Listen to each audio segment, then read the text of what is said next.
Bueno, desde COPEVI nos planteamos que el derecho a una vivienda adecuada es un todo, está relacionada con muchos derechos y nos planteamos esa situación. Implica entonces que cada vivienda pueda gozar de un espacio digno en el cual habitar, en el cual desarrollarse como individuo, como familia y también como comunidad. Que entonces en sí misma la vivienda debe ser un espacio, un lugar sano, seguro, que en paz también, que dé cobijo a cada miembro de la familia, desde los niños, la niñez,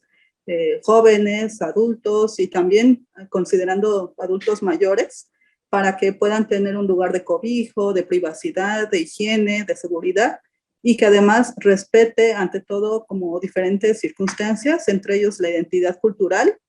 por ejemplo, cuando son poblaciones indígenas, cuando son poblaciones urbanas, campesinas, también su proceso histórico,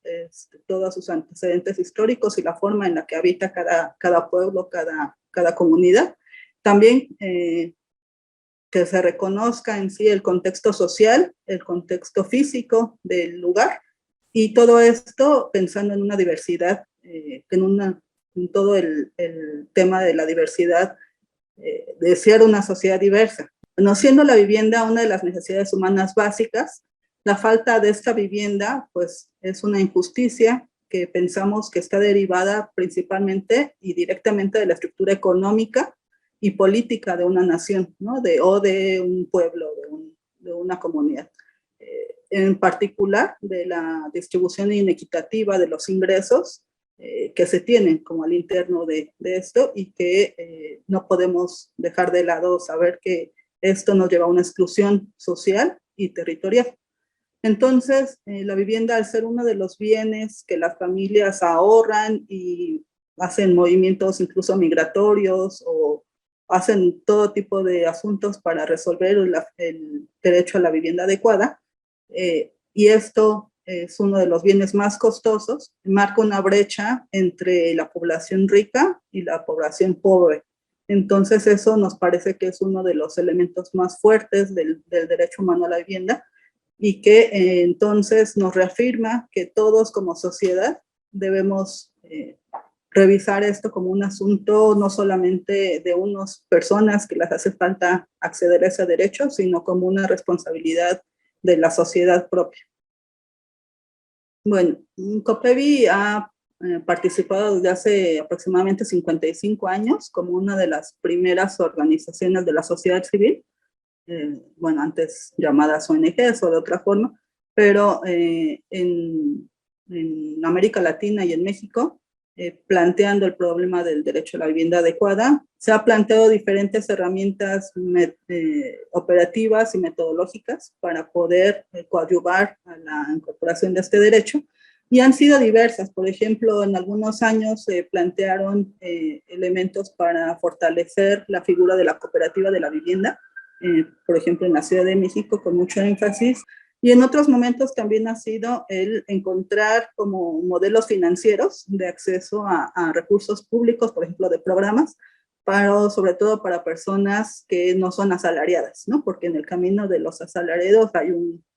unas disposiciones del propio Estado, pero en el camino de las personas que no son asalariadas, pues encontrar esas fórmulas de acceso a subsidios o a créditos que tomen en cuenta que la gran mayoría de la población pobre de México pues debe encontrar unos métodos eficientes, adecuados a sus perspectivas y a su cultura, para acceder a estos recursos públicos, ¿no? Que, bueno, están destinados para ello, y entonces a ejercerlos. También ha sido importante vincularnos con otras redes nacionales y también con otras redes internacionales, por ejemplo, la Alianza Internacional de Habitantes o la Coalición Internacional para el Hábitat, que tienen discusiones no solamente en sus propios países, sino en espacios abiertos para la sociedad civil, tanto con el espacio de la ONU, o con otras asambleas que han sido muy, muy importantes para solidarizarnos con otras luchas de otros pueblos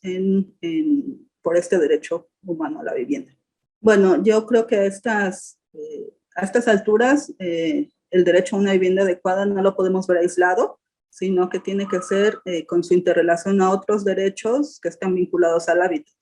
Entonces, uno de los elementos que ha sucedido después de las convenciones internacionales es que es el derecho a la ciudad, que pues nos da elementos para pensar en el acceso justo al hábitat. Y otro elemento muy importante que ha sido importante de vigilar ha sido el derecho humano al agua potable y al saneamiento. Entonces, el tema de los desalojos, el tema del alquiler, son temas que como agenda pública nos hace falta desarrollar de mejor manera. Y también por el otro lado, en lo que nos corresponde como sociedad civil y como organizaciones sociales,